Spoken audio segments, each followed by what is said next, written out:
Hola niños de sexto básico, esperando que se encuentren muy bien en sus casas. Esta clase vamos a trabajar el verbo y sus tiempos verbales.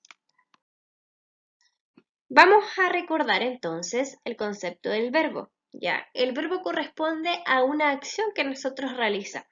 Y como podemos ver en la imagen, ahí vemos una persona que está pensando. Entonces la acción que hace es pensar.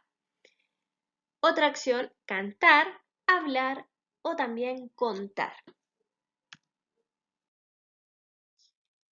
Entonces, el verbo va a ser una clase de palabra que me va a indicar una acción, un sentimiento, un estado o también un proceso.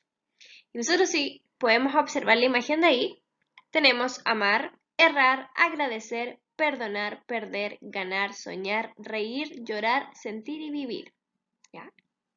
Entonces, como decía acá, puede ser alguna acción, algún sentimiento, un estado de ánimo o también, como decía acá, un proceso.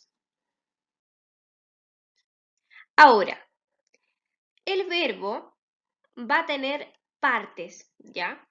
¿Qué significa esto?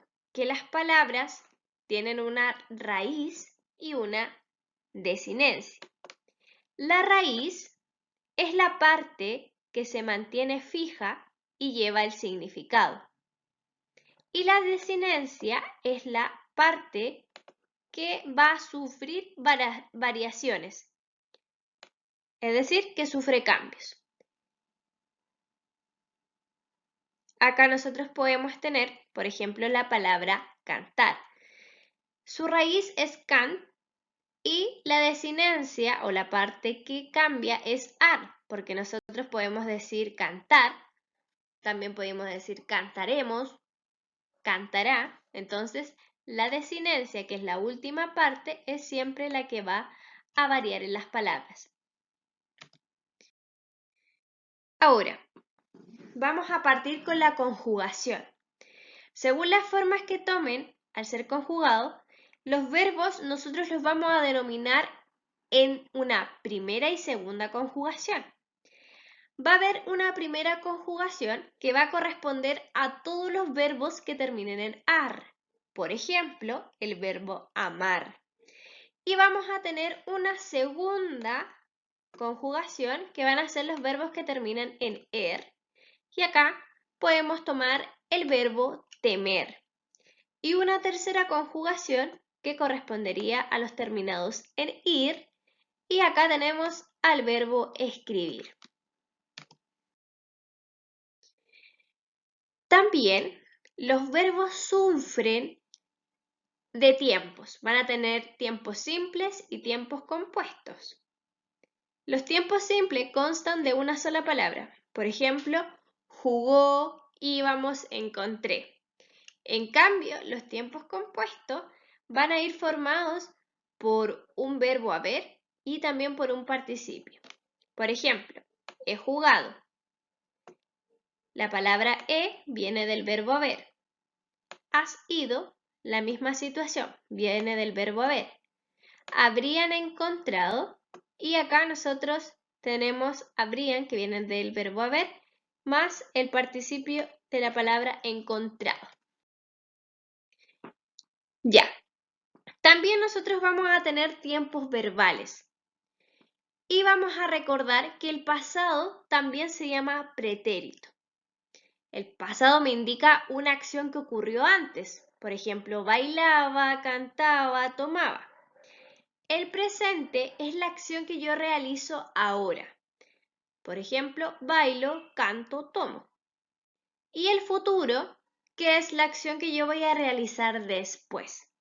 Bailaré, cantaré, tomaré. Entonces vamos a tener dos tipos de pasados o pretéritos. Tenemos el pretérito perfecto, que se utiliza para expresar un hecho determinado. Ejemplo, él tuvo en sus manos el amor de su vida. El pretérito imperfecto, cuando queremos hablar de una situación habitual o que se repite en el pasado. Todos los años, en Navidad, Juan bajaba la montaña. ¿Ya? El pretérito perfecto es un pasado que ocurre, por ejemplo, en una semana. Y este pretérito imperfecto se diferencia porque es un pasado que ocurre en años, ¿ya? Ahora, vamos a tener que el verbo va a tener diferentes modos. Va a tener la forma verbal, nos indica de cómo va a hablar el hablante dentro del verbo. Y nosotros vamos a tener el modo indicativo, el modo subjuntivo y el imperativo.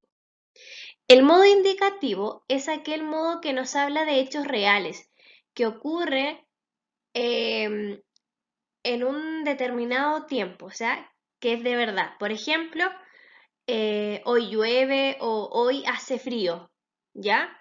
Que ocurre ahora. El imperativo, en cambio, es el modo en donde el verbo a ti te señala una orden, te da un consejo e instrucciones.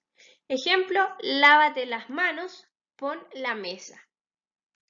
Y el modo subjuntivo es el que nos expresa a nosotros hechos probables, dudas o deseos. Por ejemplo, ojalá llueva, ¿ya? Yo estoy pidiendo un deseo de algo. A eso más que nada se refiere el modo subjuntivo.